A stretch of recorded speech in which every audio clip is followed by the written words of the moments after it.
বন্যা ও নদী ভাঙন থেকে স্থায়ী সমাধানের দাবিতে পথে নামল ভূতনির ছাত্ররা। মানিকচক ব্লক প্রশাসনিক ভবনের সামনে মিছিল করে এসে রাজ্য সড়ক অবরোধ করে ঘন্টার পর ঘন্টা ধরে চলছে স্থায়ী কাজের দাবিতে বিক্ষোভ। জাতীয় পতাকা হাতে হাজার হাজার ছাত্র যুবরা মালদহের মানিকচক ব্লক প্রশাসনিক ভবনের সামনে মানিকচক রতুয়া রাজ্য সড়ক অবরোধ করে চলছে তাদের বিক্ষোভ। প্রতি বছর বন্যায় বিপর্যস্ত হচ্ছে ভূতনি থানা এলাকার লক্ষাধিক মানুষ। বন্যা প্রতি বছর কেড়ে নিচ্ছে প্রাণ, বাড়িঘর হারিয়ে ভিটে হারা হয়ে পড়ছে বহু পরিবার। নদী ভাঙনে প্রতি বছর গঙ্গা গর্ভে তলিয়ে যাচ্ছে বিস্তীর্ণ এলাকা।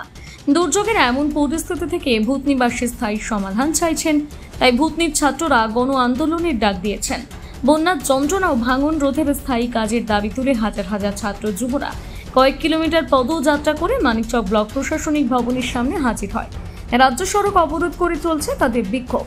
যতক্ষণ প্রশাসনের তরফে উচিত পদক্ষেপের আশ্বাস দেওয়া হচ্ছে না, ততক্ষণ তাদের অবরোধ বিক্ষোভ চলবে বলে দাবি তুলেছেন ছাত্ররা। এত ছাত্রদের প্রতিবাদ বিক্ষোভকে কেন্দ্র করে পুলিশ প্রশাসনের তরফে কঠোর নিরাপত্তা ব্যবস্থা করা হয়েছে ব্লক প্রশাসনিক ভবন চত্বরে। এ বিষয়ে প্রতিবাদী ছাত্ররা জানান, আমরা দীর্ঘ কয়েক বছর ধরে আমাদের গঙ্গা ভাঙন চলছে আমাদের ভূতনি দ্বীপে, এবং সরকার কোনো স্থায়ীভাবে বাঁধ নির্মাণ করছে না। বস্তার বাঁধ যেমন তেমন করে নির্মাণ করছে, সেদিক থেকে গঙ্গা একে একে ভূতনিকে তলিয়ে দিচ্ছে।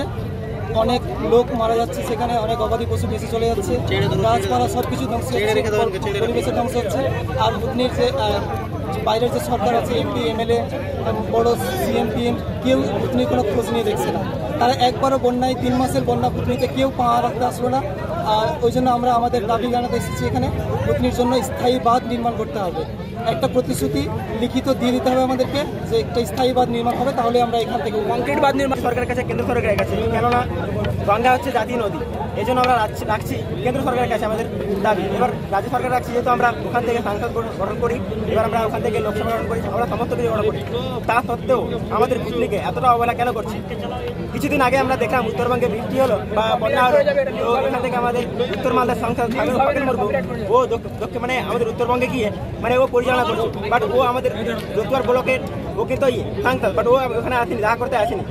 ও একজন সাংসদ হয়ে কেন আসেনি? আর আমাদের খাস করে দক্ষিণ মালদার জন্য বলছি যে আমাদের সাংসদ এখনো কেন আমাদের কাছে যাচ্ছে না? আমরা কি ভূতনির মানুষ এতটা জঘন্য এরা মনে করে আমাদের কোনো নেই, মূল্য নেই? মালদা থেকে পরিতোষ সরকারের প্রতিবেদন, নিউজ টুডে।